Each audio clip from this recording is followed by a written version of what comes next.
Bonsoir mesdames, bonsoir messieurs. Bienvenue à la conférence sur le Coran. C'est la première fois qu'on fait vraiment une conférence sur le Coran. Il y en aura peut-être d'autres d'ailleurs. D'après le succès de ce soir, ça nous incite à en faire d'autres. Mais bon, ce soir, c'est avec Hassan, qui est un Marocain d'origine et qui est quelqu'un qui a étudié la médecine à Rabat. Il est né près de Meknès et il y a déjà quelques temps qu'il est au Canada et il est un de nos membres depuis déjà un bon bout de temps. Et nous avons...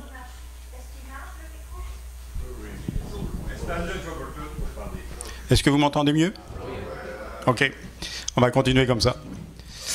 Ok, donc c'est une première ce soir. Hassan voulait faire quelque chose pour Jemila. Et bon, à force de tourner autour du pot, on a fini par penser que faire une conférence qui expliquerait un certain nombre de choses sur le Coran, des choses qui sont mal connues en fait, ça serait intéressant. Alors je ne sais pas ce que ça va donner ce soir. On s'est lancé là-dedans en se disant bon, ça devrait intéresser les gens. Vous allez voir de quoi il s'agit. Il ne s'agit pas de décortiquer des sourates constamment, mais il s'agit d'essayer d'avoir je dirais, un plan d'ensemble du Coran pour essayer de comprendre, quand on nous parle du Coran, où est-ce que ça se plug, le morceau qui nous indique. Et parce que c'est important. Je me suis aperçu, moi aussi, en fait, en lisant même le manuscrit que Hassan est en train de faire, il est en train de préparer un livre, que ça pourrait effectivement être une façon de, comme on dit, de tenir notre bout lorsqu'il s'agit de discuter avec des musulmans ou avec des gens qui défendent les musulmans, ce qui peut être aussi intéressant, et qui ont des illusions sur ce que le Coran implique. Eh bien, nous pouvons avec ce que vous allez apprendre ce soir, vous pouvez mettre les points sur les i. C'est ce qu'on va voir. Alors, sans plus tarder, je vais passer la parole à Hassan, qui est ici.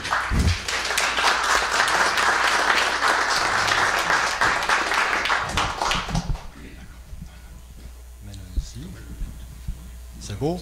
Comme ça, c'est beau? C'est parfait. Alors, bonjour d'abord, pas du tout, bonsoir. Donc, Michel m'a déjà présenté, et puis l'idée, c'est un soutien à Jamila Ben Habib et à travers elle à toutes les personnes qui défendent la liberté d'expression. Donc, je commencerai d'abord, bon, là, vous l'avez vu, donc je me permets d'arrêter pour pouvoir vous lire un petit 2 pages à peu près, pour que vous compreniez un petit peu de quoi est-ce qu'on parle, les motivations qui sont derrière cette initiative, et puis par la suite, je pourrai revenir parce qu'il y a un diaporama, comme l'a dit Michel, qui est plus explicatif que de lire des morceaux de livres. Le livre, bien sûr, une fois qu'il sera sorti, vous pouvez le lire et vous aurez beaucoup plus d'informations que sur la conférence aujourd'hui. Donc,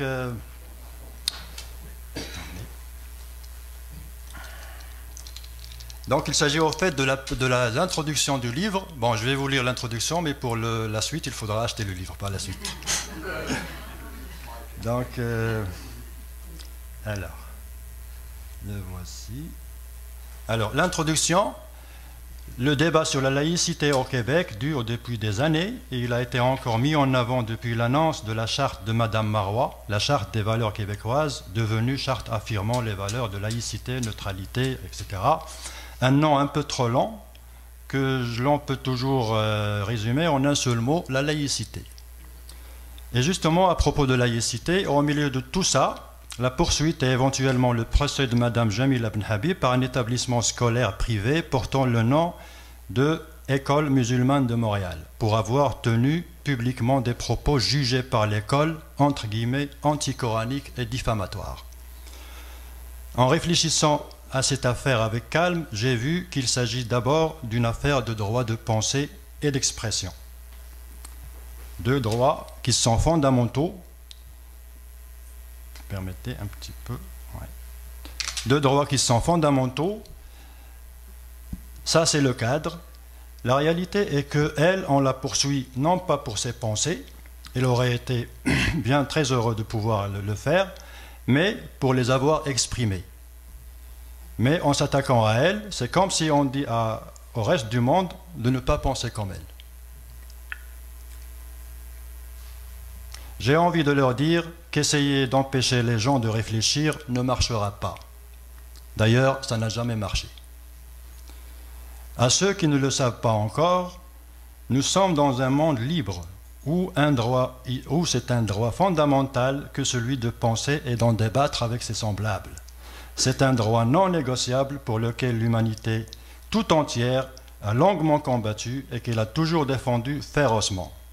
Car si on prive l'humain de partager ses pensées avec les humains, avec qui va-t-il les partager? Avec les animaux, avec les arbres. Il n'y a que les humains pour s'entendre et s'écouter et se comprendre. Et c'est pour ça que c'est un droit fondamental. Et puis on parle de propos anticoraniques et diffamatoires. En écoutant les propos de Jamila qui sont derrière cette polémique, on peut se poser la question, a-t-elle insulté quelqu'un? Y a-t-il eu diffamation? J'aurais pu émettre mon opinion si ce n'est que l'affaire est entre les mains de la justice. Et par respect pour la justice de ce pays, j'attendrai, comme tout le monde, son avis. Voici pour l'accusation de diffamation. Mais celle de propos anticoraniques, elle m'a fait beaucoup réfléchir. Et j'ai envie de dire à ceux qui ont imaginé cette accusation ainsi, j'ai envie de leur dire, nous avons tous pleinement le droit de... Pardon, parce qu'il faudra que j'écris... Nous avons tous pleinement le droit de guetter dans tous les livres de la planète, y compris le Coran, tout propos que nous pouvons voir comme haineux, diffamatoire, sexiste ou incitant à la violence. Nous avons pleinement le droit d'y guetter tout discours qui, selon nous et selon nos valeurs universelles, actuelles, peut nous paraître à nous aussi passible de poursuites judiciaires. Pire que ça, nous avons tous le droit d'attirer l'attention de la collectivité sur ce que nous pouvons penser comme dangereux. Nous avons tous ces devoirs et droits. Et c'est à la collectivité de corriger éventuellement nos points de vue par les deux moyens autorisés pour ce genre de conflit, l'argumentation et le dialogue. L'argumentation et le dialogue.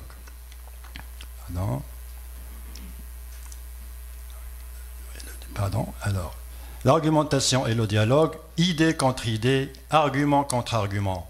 Pas la haine, ni la répression, pas la démagogie, ni la lâcheté, pas l'insulte, ni la diffamation. Juste Sa Majesté l'argumentation et Son Altesse Royale le dialogue.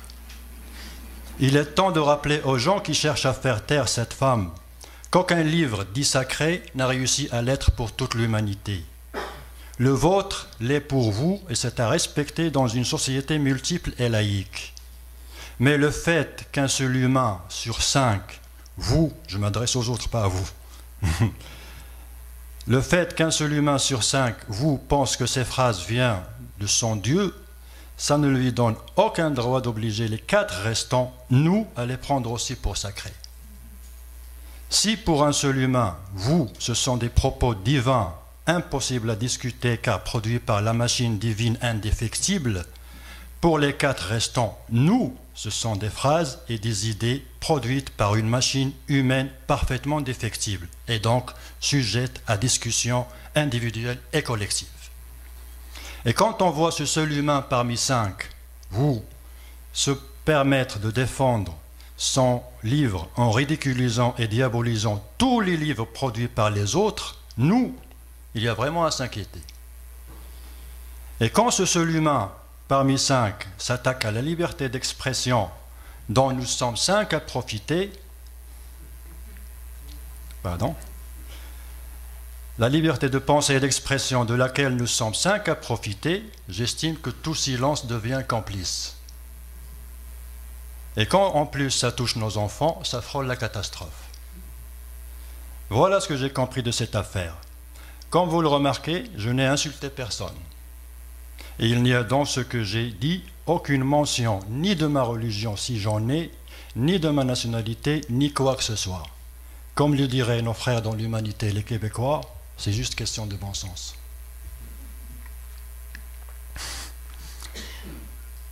C'est juste question de bon sens. Et c'est ce bon sens qui a fait que pour la première fois que j'ai pris connaissance de la campagne de soutien à Jamila, j'y ai adhéré instantanément.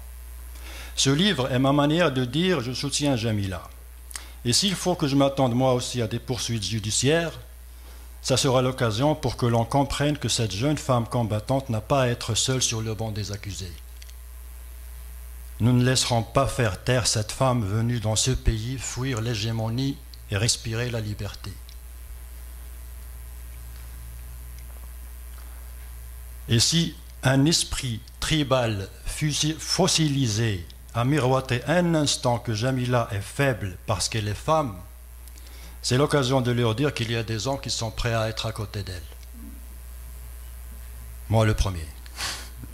Je n'oublie pas de suggérer de bâtir un banc pour accusés capable d'accueillir beaucoup plus que 2 personnes. Je n'oublie pas de suggérer de bâtir un banc pour plusieurs personnes. Et là, une remarque, le 22 novembre de cette année, le monde s'est rappelé dans l'émotion le président JFK, 50 ans après. Et moi, je trouve que c'est une bonne occasion pour se rappeler une phrase qu'il a laissée pour l'histoire. Ich bin Berliner. Je suis un Berlinois. Sauf que moi, je dis, nous sommes tous des Ben Habib. Une phrase que je brandis pour protester contre les murs de Berlin virtuels qui commencent à se dessiner dangereusement et en silence au Québec. Merci beaucoup.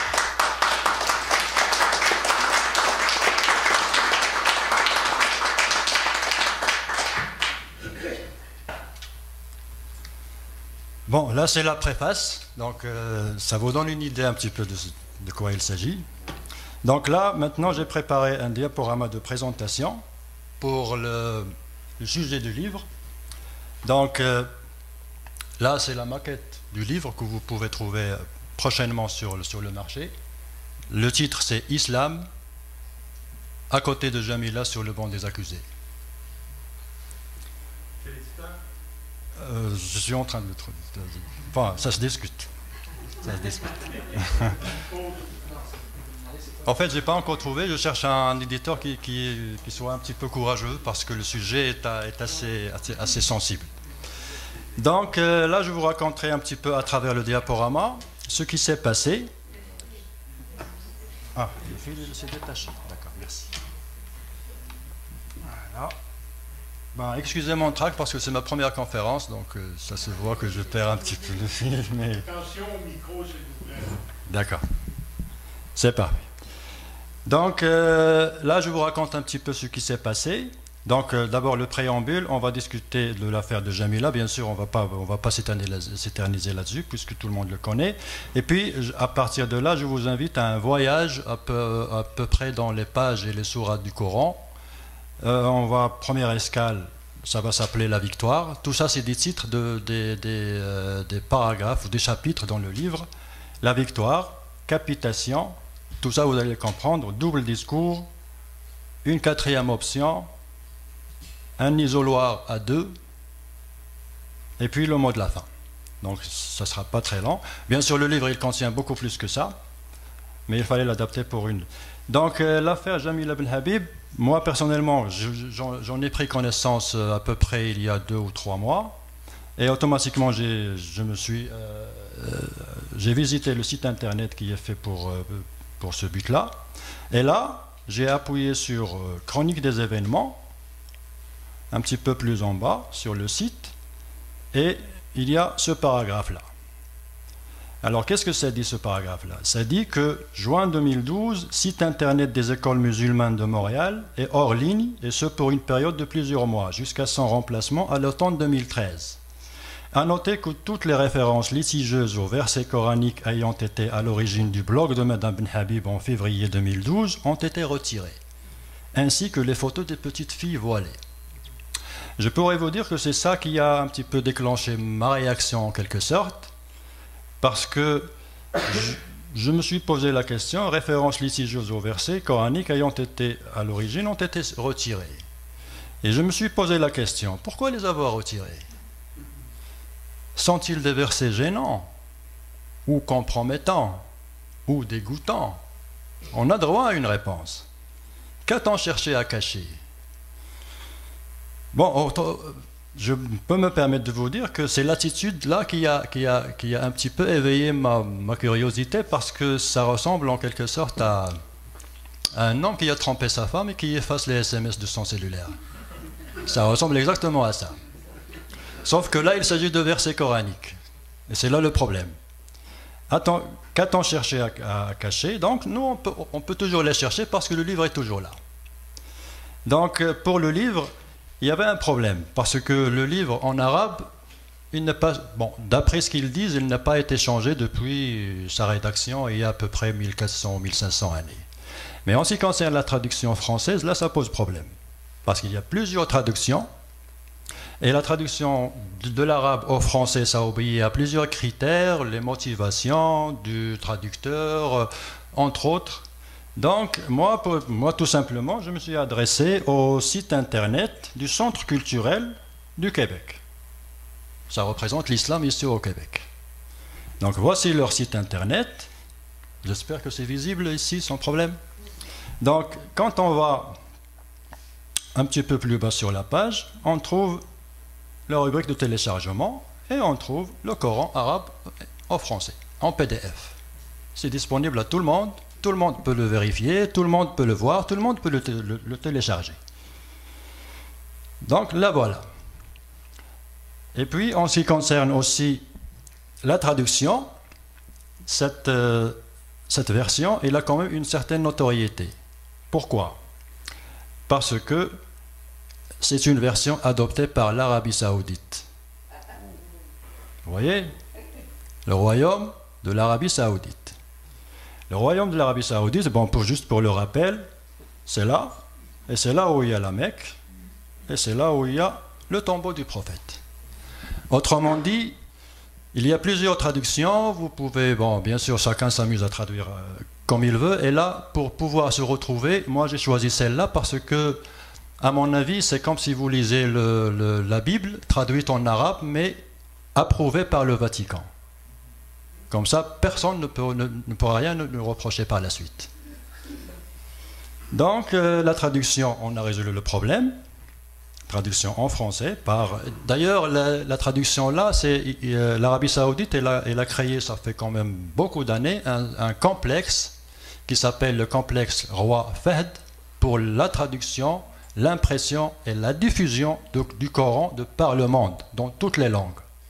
C'est une institution qui est hautement notoire, et donc on peut la version que j'ai choisie, je pense que personne ne peut rien me reprocher par la suite, puisque c'est une version assez reconnue. Voilà. Donc là, pour trouver les versets, bon, nous avons bien sûr la table des matières. Ça commence par la première et ça finit par la 114, puisqu'il y a 114 surahs ou chapitres dans le Coran. Donc pour retrouver les chapitres concernés par notre recherche, donc les voilà, les versets, les surahs dont les références ont été supprimées. La première, c'est la surah numéro 55. La voici. Ça, c'est l'entête qui a été prélevée sur le PDF. Et la surah, l'événement, la voici dans son en-tête. Donc là, les versets qui ont été publiés sur le blog de Jamila par la suite, c'est ce que j'ai vu par la suite. Donc le verset 74 qui dit qu'avant eux, aucun homme ou djinn n'a défloré. Et puis par la suite, la surah 56, c'est dit, et il y a aussi le mot défloré qui se répète, je ne vais pas vous lire tous les versets.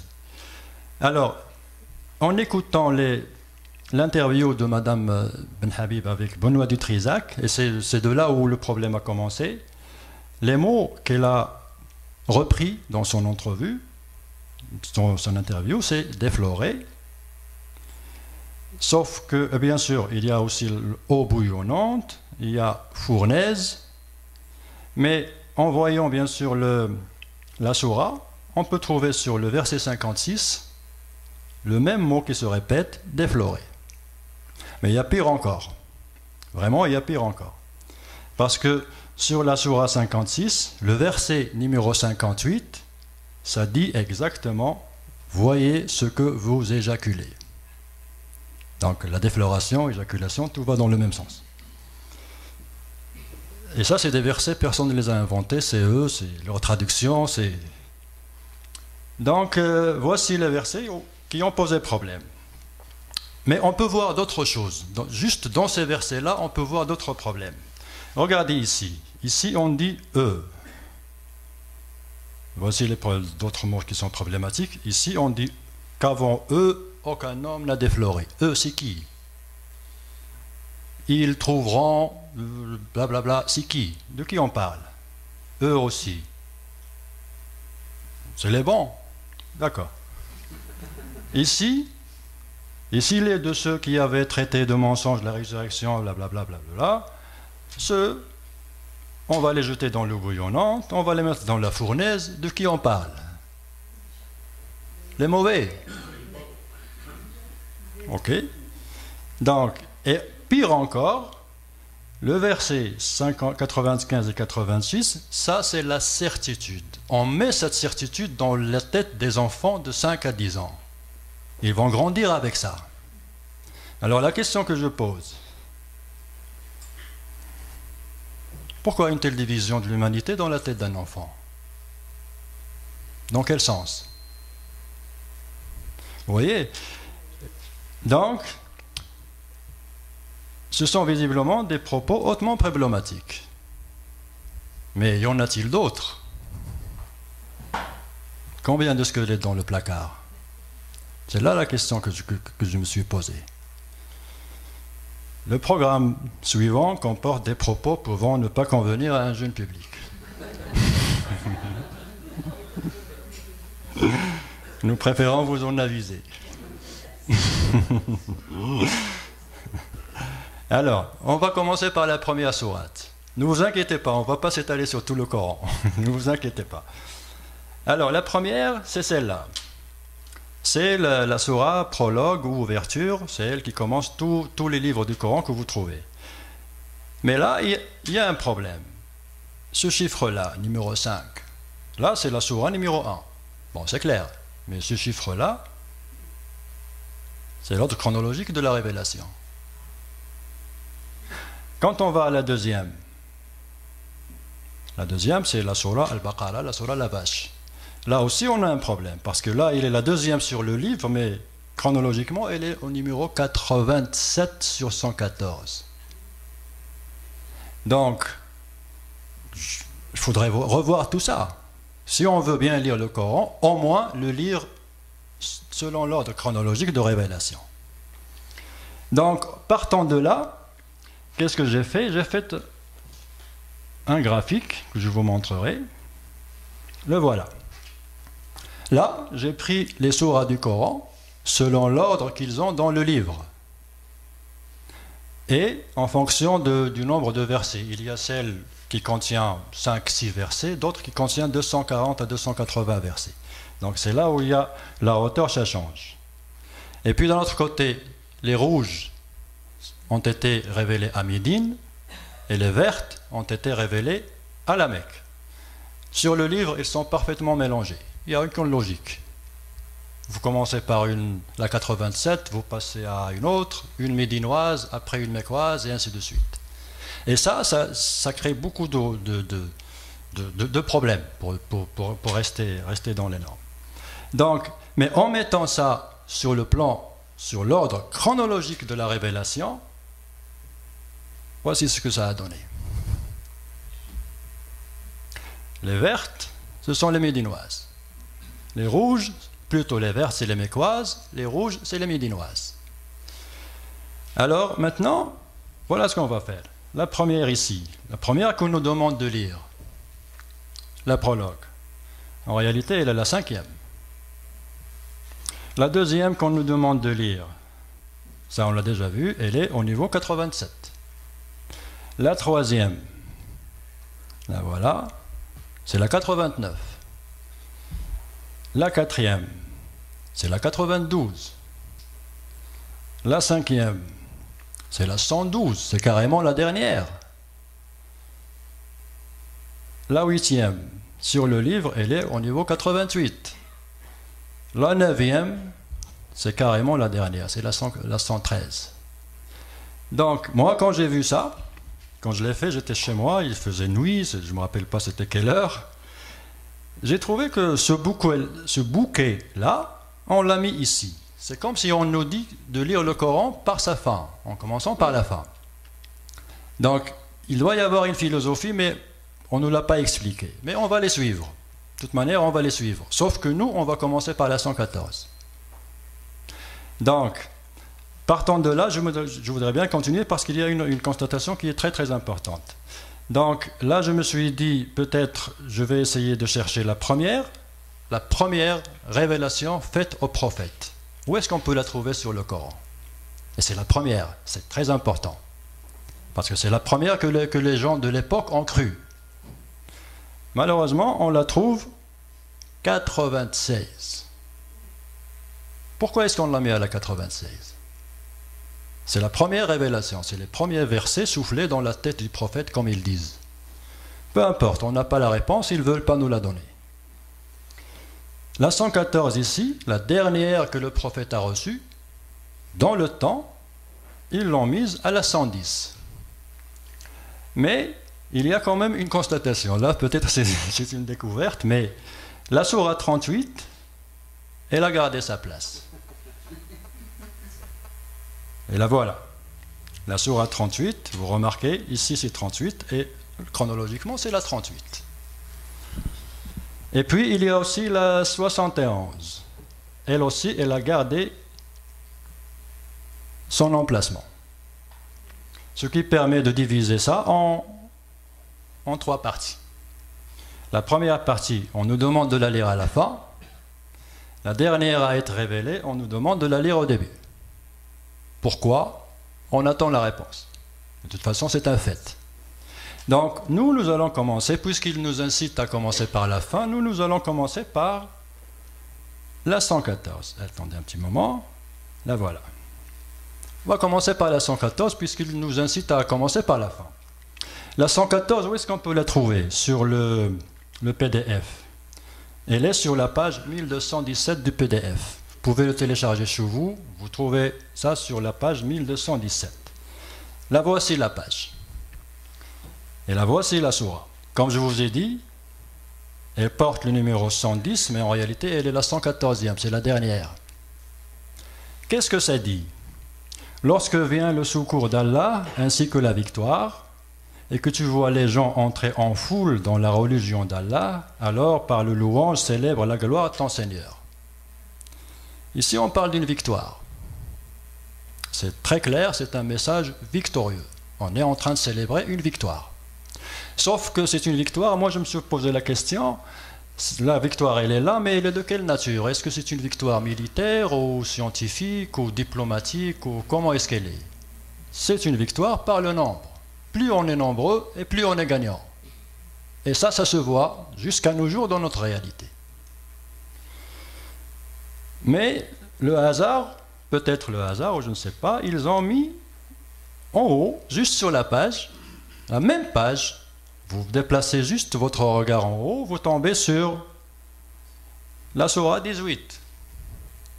Alors remarquez la différence de temps qu'il y a entre celle-là et celle-là. Ça fait pratiquement une vingtaine d'années de différence entre les deux. C'est comme si celle-là a été révélée à, disons, en 2014 et l'autre c'est en 2024 ou 2025, ou plutôt plus que ça, 20 ans de différence. La 18, qu'est-ce que ça dit? Ça dit que ça s'adresse aux infidèles, mais voilà, on ne va pas la lire en entier, mais ce qui m'intéresse le plus, c'est surtout le 6e verset, le dernier. À vous votre religion et à moi ma religion. C'est un verset qui est très très important, et je vous explique pourquoi. Parce qu'il y a des prédicateurs qui essayent de défendre que l'islam est une religion de tolérance, qu'on accepte l'autre, qu'on n'a pas de problème. Et comme preuve, ils sortent toujours ce verset. En arabe, ça se dit « lakum dinukum waliya din ». Ils le sortent pratiquement à toutes les occasions. Tous les prédicateurs, qu'ils soient barbus, qu'ils soient cravatés, qu'ils soient de n'importe quel. Ils sortent tous ce verset-là. Mais c'est quand même de la 18 à la 114, qu'est-ce qui s'est passé pour qu'on passe de « à vous votre religion et à moi la mienne » à une victoire par le nombre. Je pense, moi je l'ai écrit sur mon livre, c'est sûr vous allez le lire par la suite, c'est que je ne sais pas qui remercier, ni comment remercier pour avoir mis sur la même page ces deux versets, ces deux chapitres-là, ces deux petits chapitres, mais ça résume 20 ans d'histoire, sur une seule page. Donc, avant de quitter cette page, j'aimerais bien vous montrer une autre... c'est pas moi qui l'ai mis ici, ce sont eux. C'est la sourate 111. En réalité, elle est chronologiquement la 6e. On continue à reculer dans le passé. Et qu'est-ce qu'on trouve? C'est une sourate qui s'appelle Al-Masad.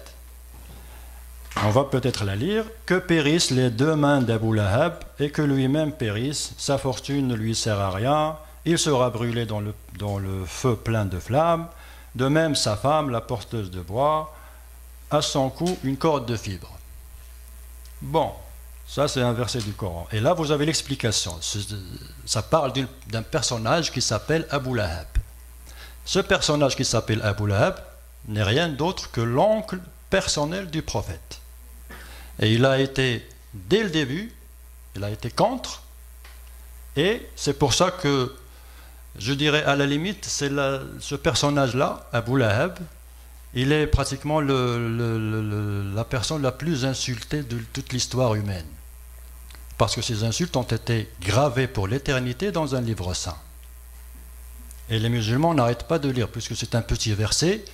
D'abord, les trois petits chapitres qu'on vient de voir sur cette page, ce sont les 3 sourates qu'on commence à enseigner aux enfants dans toutes les écoles coraniques de la planète. On commence par leur enseigner les petites, puis après on passe aux grandes. Parce que les versets qui ont posé problème par rapport à Jamila, la sourate 55, la sourate 56, les versets qu'elle a pris comme exemple, la réalité c'est que la sourate 55, la sourate 56 et la 57, les 3 font partie du programme scolaire des pays musulmans pour passer du primaire au secondaire.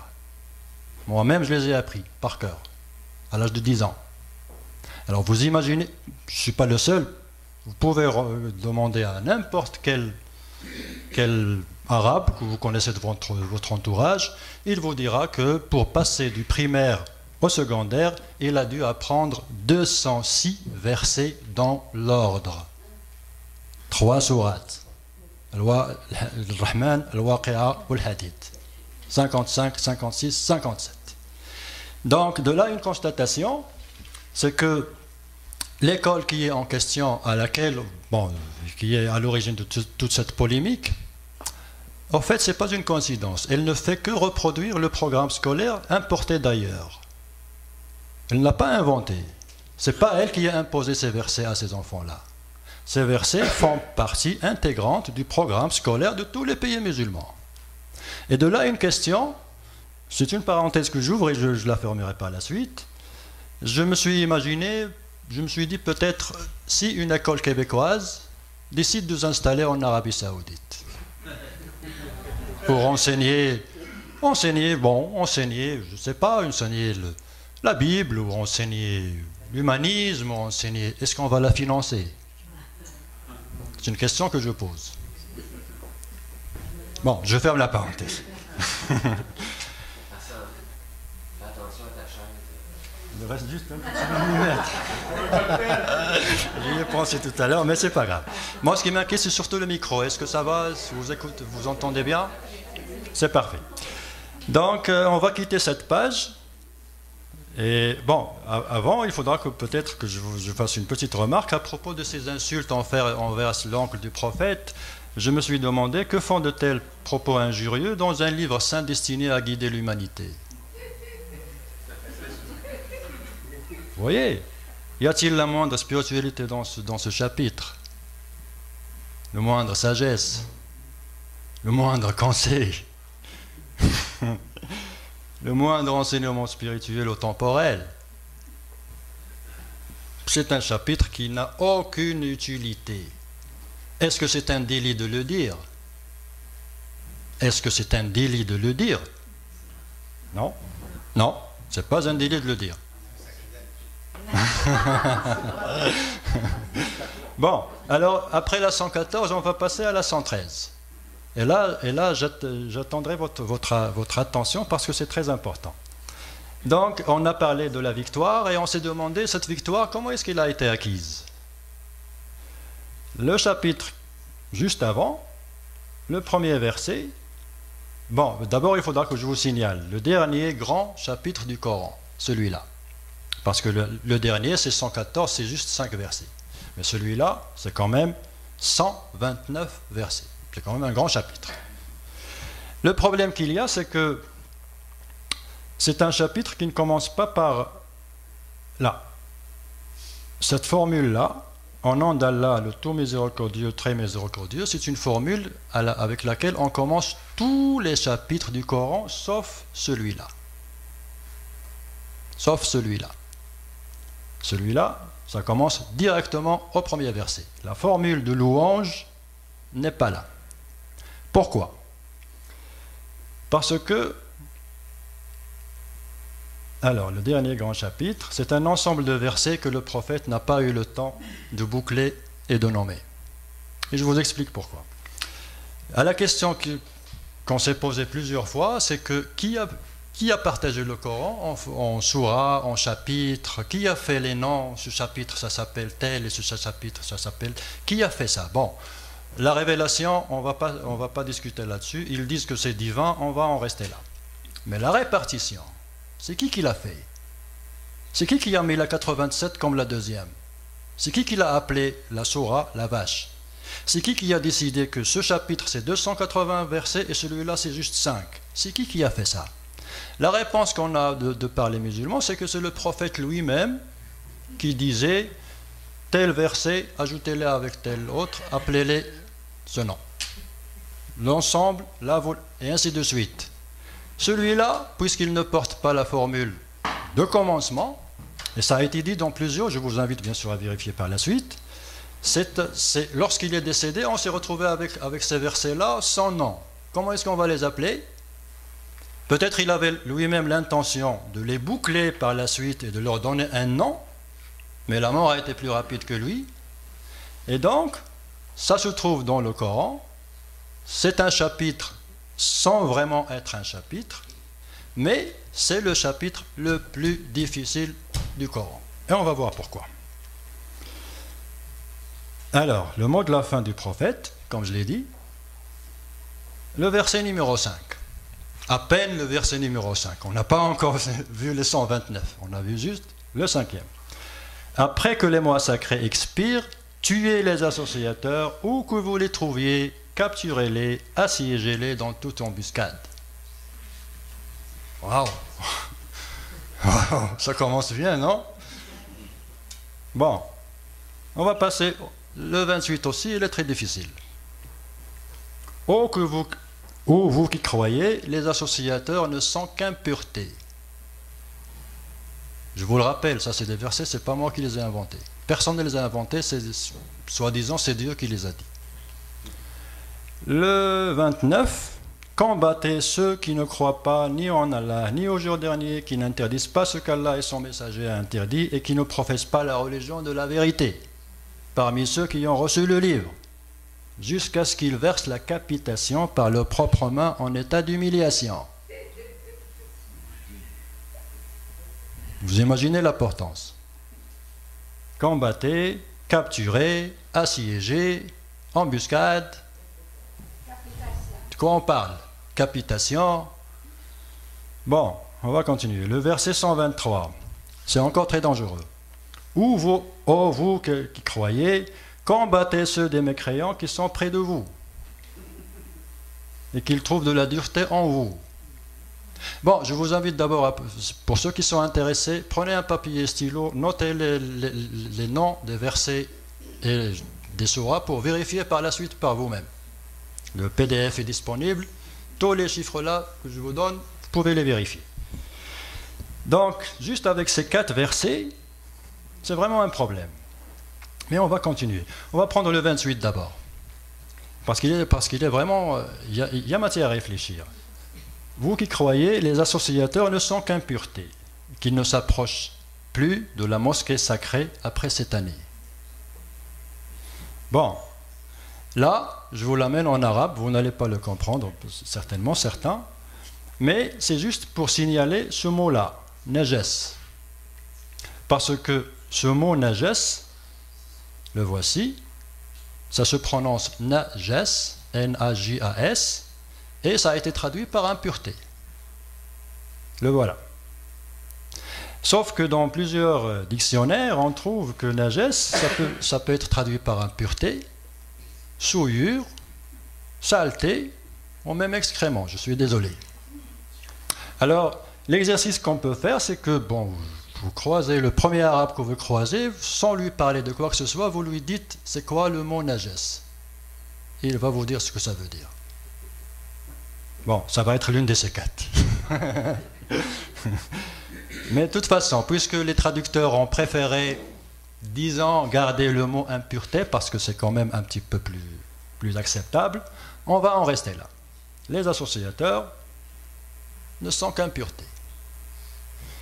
Mais la question qui se pose, c'est qui ces associateurs? Bon, naturellement, les associateurs, ce sont ceux qui associent une autre divinité à Dieu.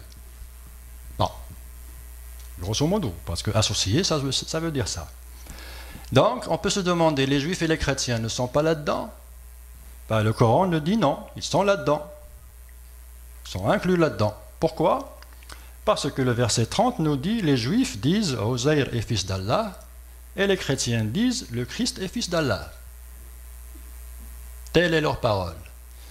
Et le 31, il dit, ils ont pris leur rabbin et leur moine, ainsi que le Christ, fils de Marie, comme Seigneur en dehors d'Allah.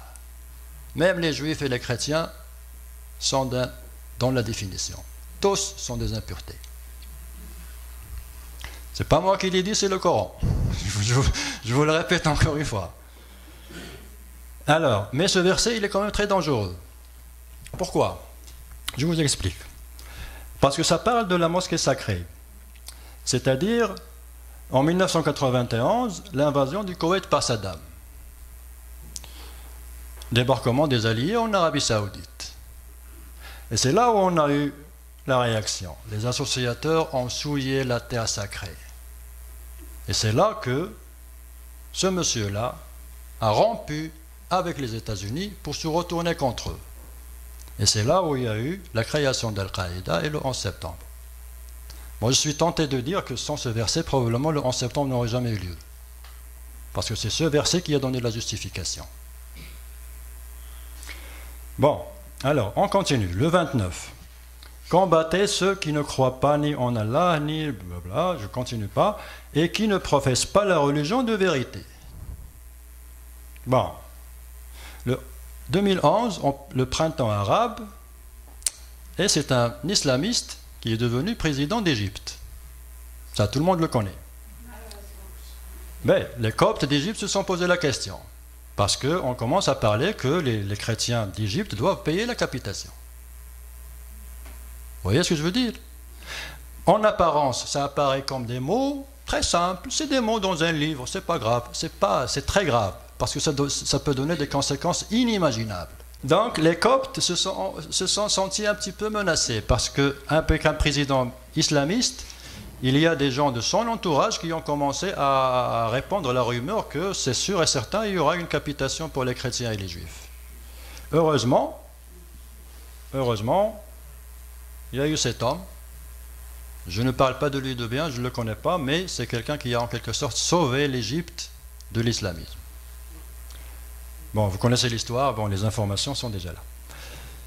Donc, revenons à ce verset-là, combattez ceux qui ne professent pas la religion de vérité, jusqu'à ce qu'ils versent la capitation en état d'humiliation.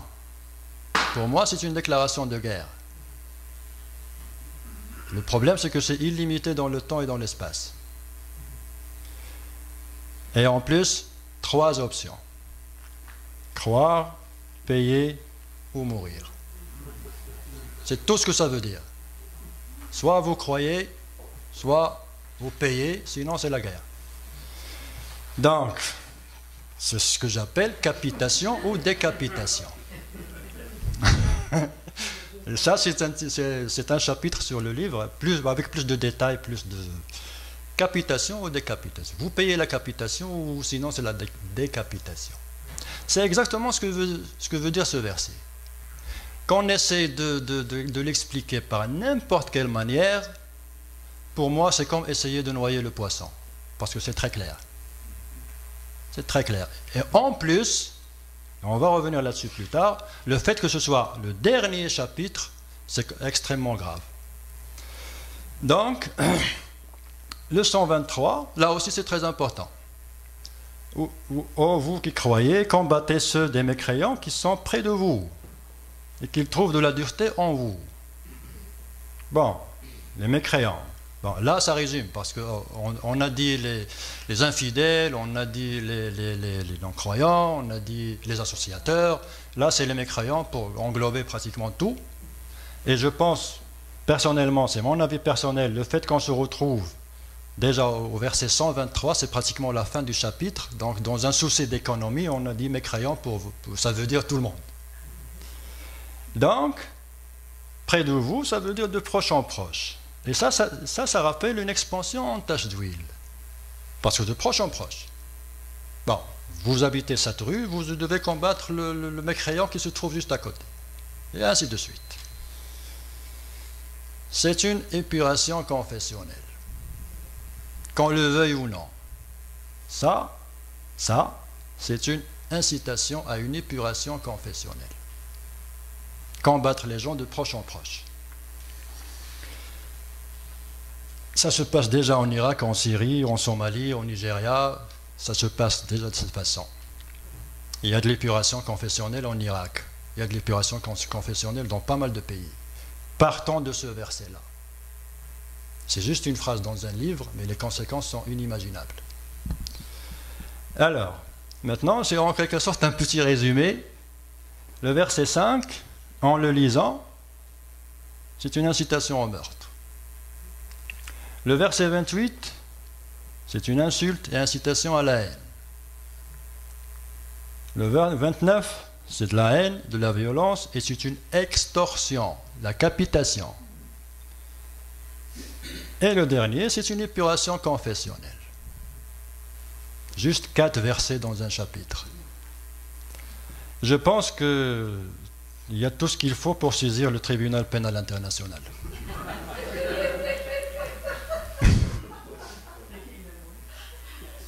Et encore une fois, je n'ai rien inventé. C'est des versets dans le Coran, ils sont disponibles à tout le monde. Alors, là, c'est la sourate 113, mais il y a d'autres versets qui sont bons. Bon, ok, on peut être d'accord là-dessus. Ce n'est pas tous les 6000 versets qui sont mauvais. Il y a à peu près 6200 versets dans tout le Coran. Mais, il y a un problème.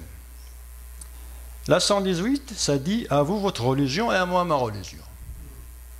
La 113, là, c'est Tariq Ramadan qui n'arrête pas de répéter ça. Et là, nous avons capitation ou décapitation.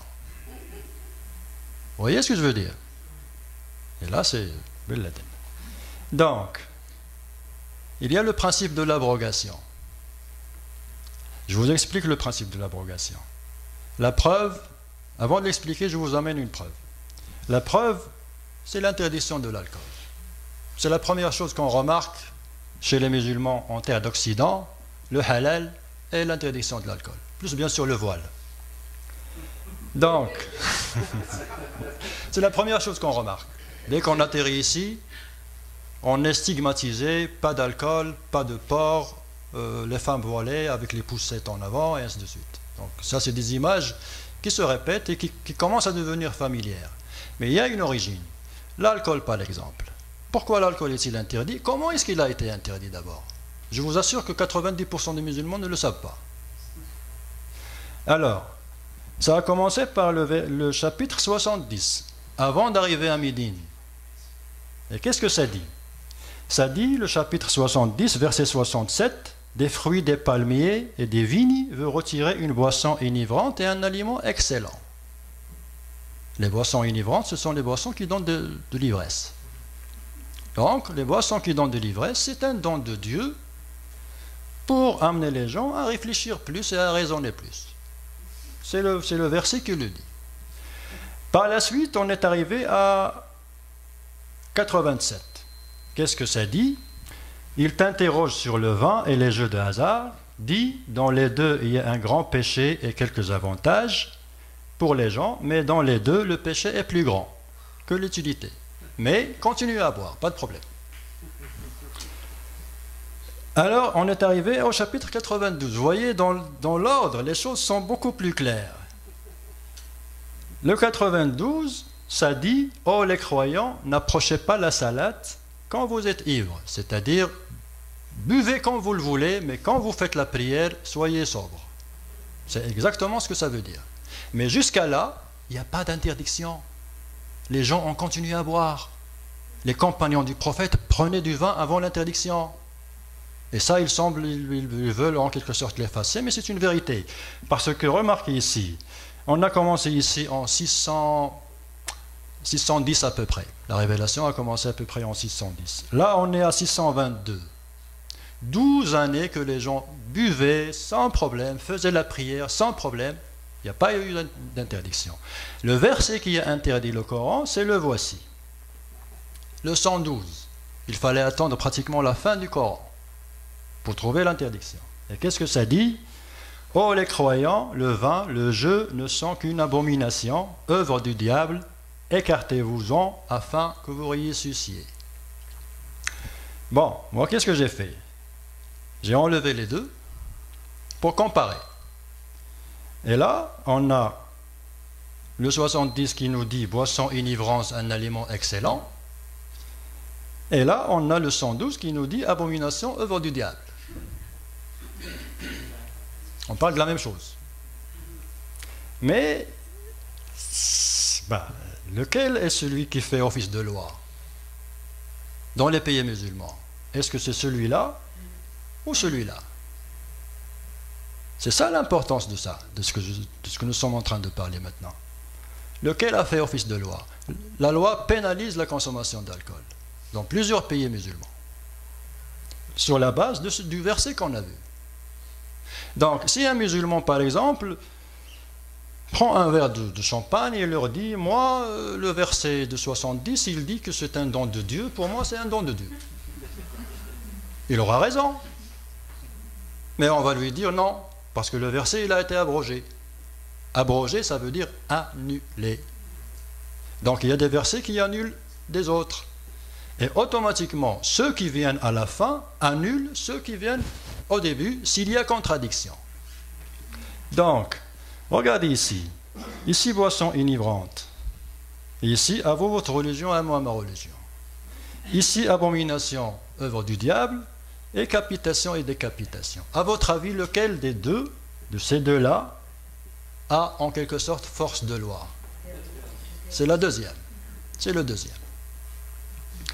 Pire que ça, il y a d'autres exemples. Donc, il s'agit-il d'un double discours? C'est clair que c'est un double discours. Mais quand on met les choses l'une après l'autre dans l'ordre, on comprend comment ça s'est passé. Mais il y a pire que ça. Donc, le chapitre 112, comme vous le voyez, on est en train de monter on est en train de monter à reculons. Là aussi, il y a le verset 33 qui dit « La récompense de ceux qui font la guerre contre Allah et qui s'efforcent de semer la corruption sur la terre et qu'ils soient tués, crucifiés ou qu'ils soient coupés leurs mains et leurs jambes opposées ou qu'ils soient expulsés du pays. » Là, on parle d'amputation. On parle de châtiment corporel.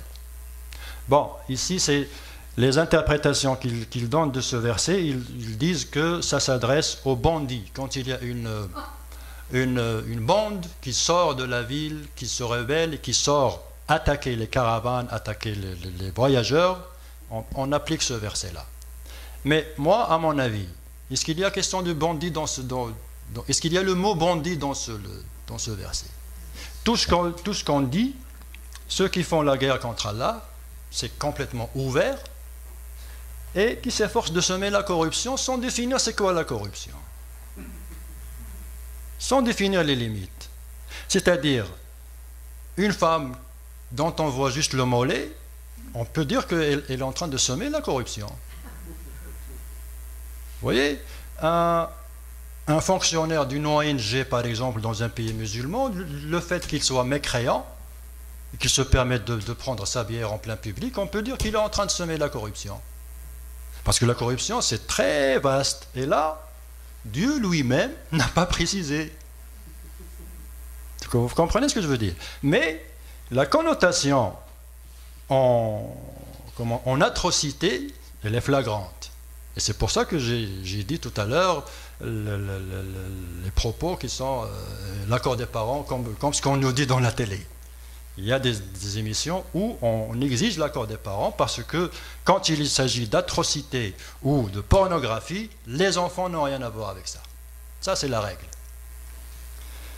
Donc, il y a aussi le verset 38, vous voyez, c'est juste après. Le voleur et la voleuse à tous coupé la main. Quand on dit la loi islamique, il y a coupé la main, on n'invente rien du tout. C'est dans le Coran.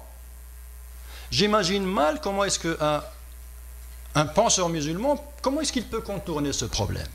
Comment est-ce qu'il peut pouvoir nous convaincre que c'est pas ça, c'est à peu près ça, c'est clair? Vous voyez, c'est comme si on essaie, comme j'ai dit, de noyer le poisson.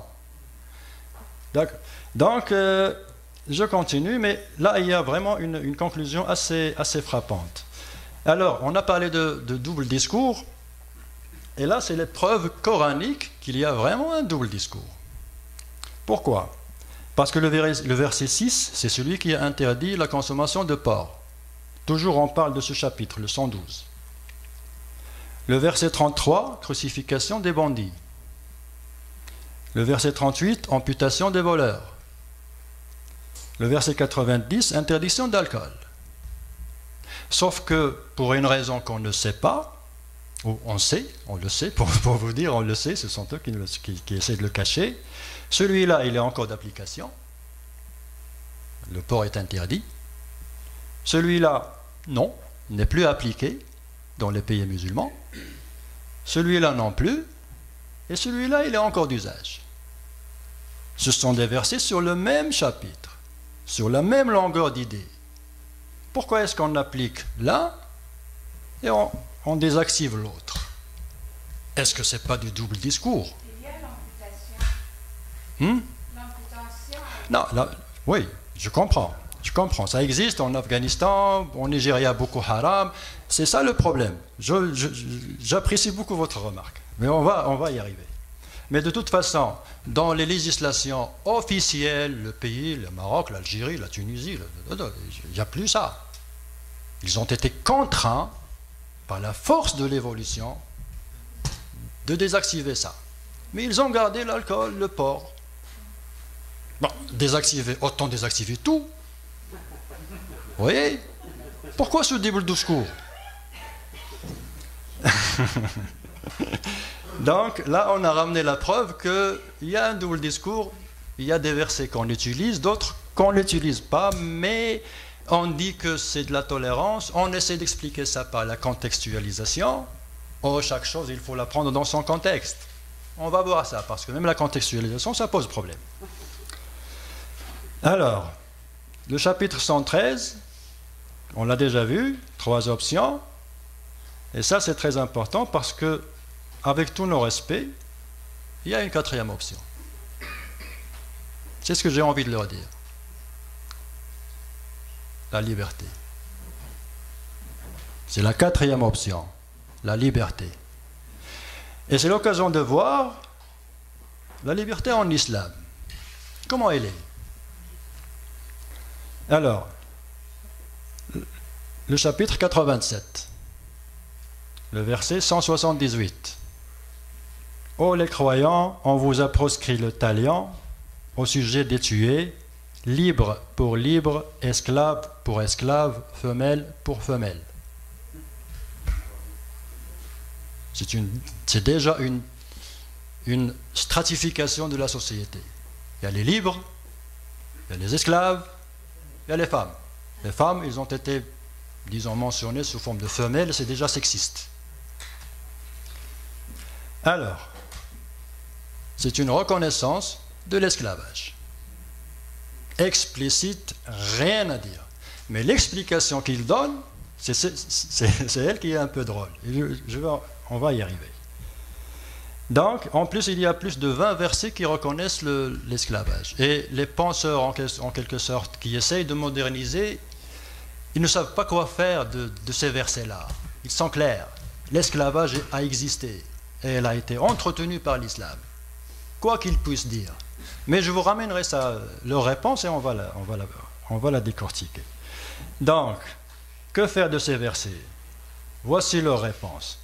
Alors ils disent qu'il était impossible à l'époque de Mohammed d'abolir l'esclavage, car les bras des esclaves étaient le moteur de l'économie. Mais ils ne disent pas les corps des femmes, c'était le moteur de quoi?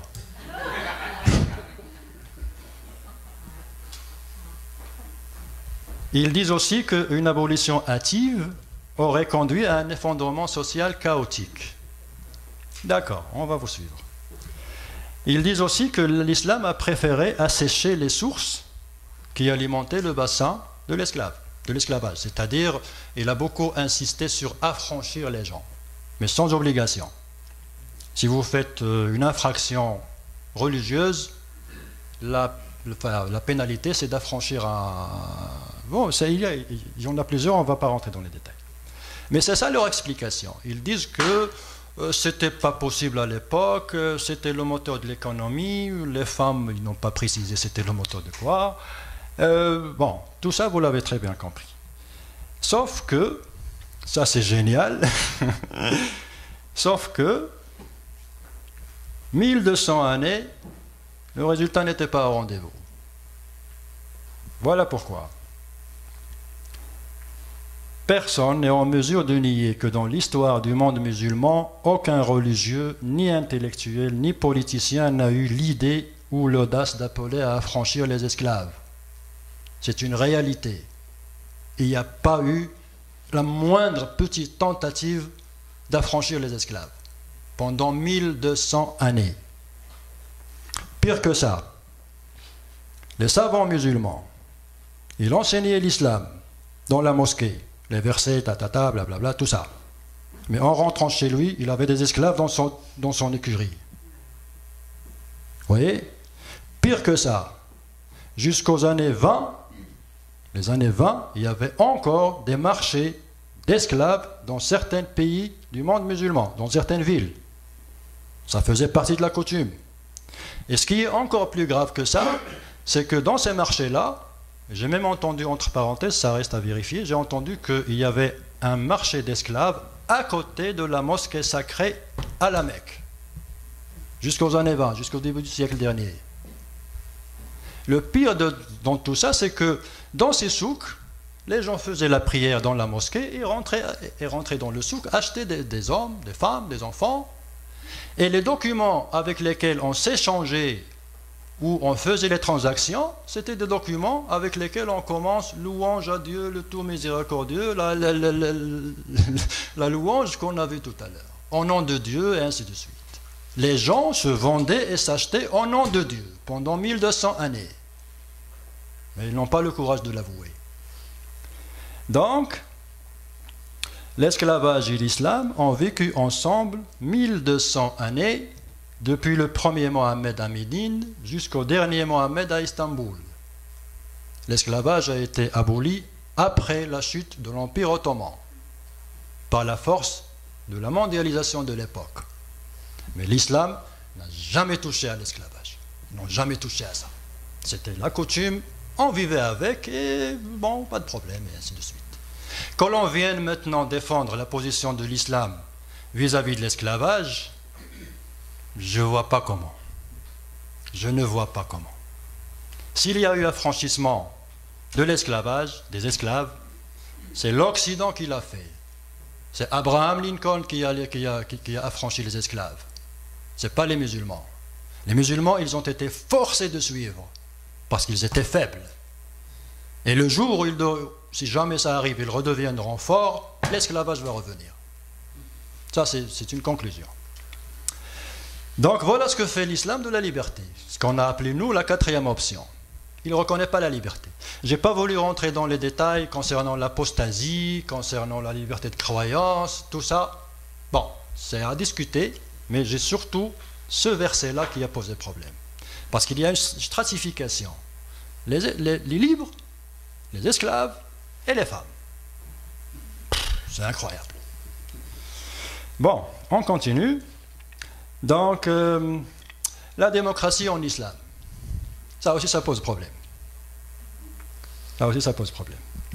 Parce que il y a un verset que tous les musulmans, entre guillemets, un petit peu ouverts, ils sortent. Demandez à n'importe quel musulman que vous connaissez, l'islam et la démocratie, il va vous dire non, l'islam est démocrate.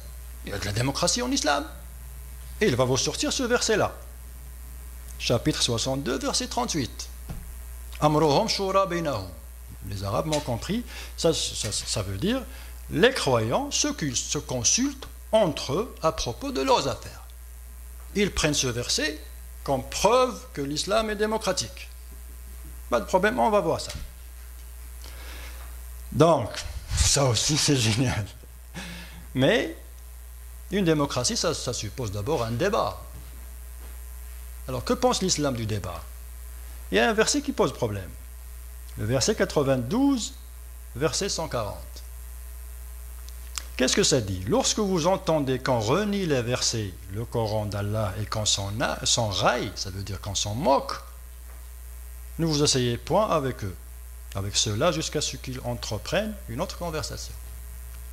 Ça veut dire que chaque fois qu'il y a discussion concernant les versets, les musulmans sont obligés d'arrêter, de tourner le dos et de partir. Quel débat? Comment discuter? Comment discuter avec des gens qui ont ça dans leur livre? Leur livre leur dit, si vous entendez une remise en question des versets, il faut arrêter tout de suite, tourner le dos et partir. Comment est-ce qu'on va dialoguer? De quoi va-t-on débattre? Vous voyez ce que je veux dire? C'est très important. Alors, il y a un autre verset, les hommes ont autorité sur les femmes. Bon, je ne vais pas vous blesser, mais c'est ça. Les femmes vertueuses sont obéissantes à leur mari. La vertu, elle est attachée à l'obéissance de son mari. Et en ce qui concerne la politique, si le mari demande à la femme de voter pour X, pas pour Y, elle sera tenue de l'obéir. En plus de ça, bon, ça c'est dit, celle dont vous craignez la désobéissance, il y a un certain nombre de mots, et à la fin, frappez-les.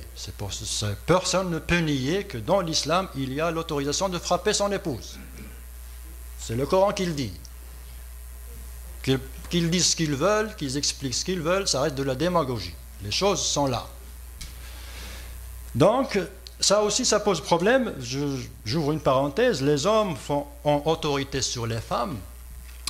Ce verset-là, c'est le verset qui a bloqué, en quelque sorte, l'évolution de la femme musulmane pendant 14 siècles. C'est parce que la femme n'a pas l'autorité suffisante. C'est l'homme. On ne peut pas trouver une femme qui dirige une équipe d'hommes. Parce que les hommes ont autorité sur les femmes.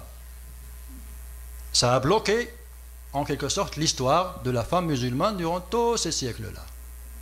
La femme n'a jamais eu accès à la politique. La femme n'a jamais eu accès à la justice. La femme n'a jamais eu accès à des postes très haut situés, des postes décisionnels, rien de ça. Pourquoi? À cause de ces versets-là. Je reviendrai bien sûr par la suite, ce n'est pas le moment, mais la condition féminine dans l'islam, c'est un vrai problème, un vrai débat. Et je pense qu'au lieu de débattre du voile, est-ce qu'on va l'interdire dans un hôpital ou dans la rue, il faut débattre surtout de la condition féminine en islam. C'est le vrai débat. On va revenir là-dessus par la suite. Donc, la démocratie, ça suppose un débat. Je ne vois pas comment est-ce qu'on va débattre de cette manière. Et puis, une démocratie, c'est une voix. Alors, comment est-ce qu'on peut avoir une voix lorsqu'on est esclave? Ça, c'est la première des choses. La deuxième des choses, là, c'est un verset qui donne vraiment froid aux os. Faites-en témoigner par 2 témoins d'entre vos hommes, et à défaut de 2 hommes, 1 homme et 2 femmes. En sorte que, si l'une d'elles s'égare, l'autre puisse lui rappeler. Comme quoi, l'homme musulman, il n'y a pas de chance qu'il s'égare. C'est juste la femme qui peut s'égarer. Et puisqu'elle peut s'égarer, en cas de témoignage, ça prend 2 femmes. J'ai rien inventé. Alors là, ça pose, là, ça pose problème parce que je vous laisse lire la question parce que est-ce qu'on va envoyer 2 femmes à l'isoloir le jour du vote? Comme ça, si l'une s'égare, l'autre va lui rappeler. Parce que là, c'est vraiment sérieux parce que le vote, théoriquement, c'est un témoignage. Vous témoignez en faveur d'une personne ou d'une organisation. C'est un témoignage. Et là, le Coran, il nous dit que lorsqu'il s'agit de témoignage, il faut 2 femmes. Donc, le jour du vote, on va envoyer 2 femmes à l'isoloir. Dans quelle démocratie on parle?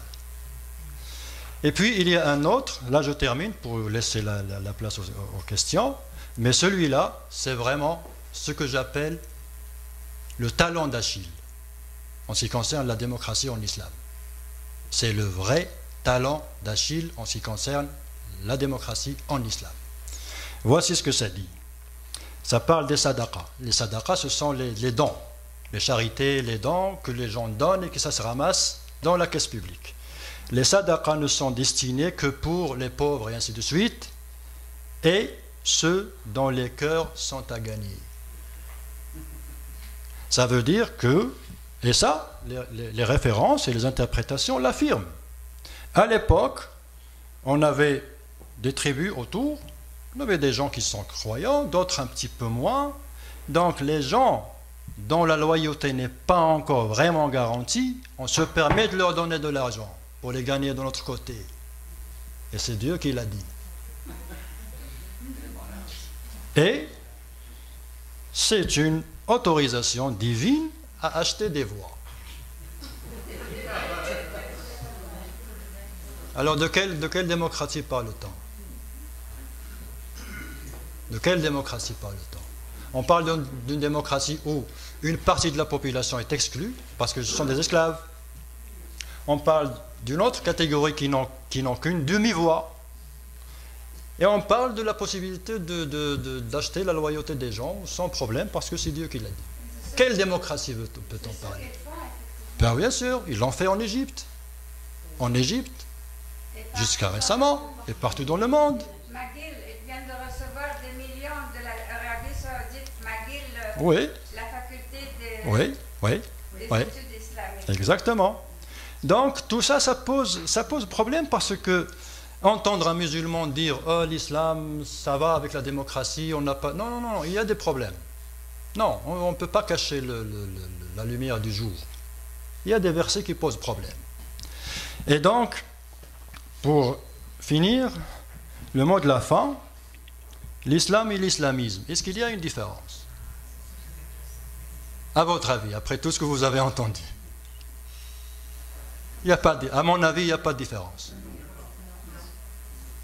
Il n'y a pas de différence.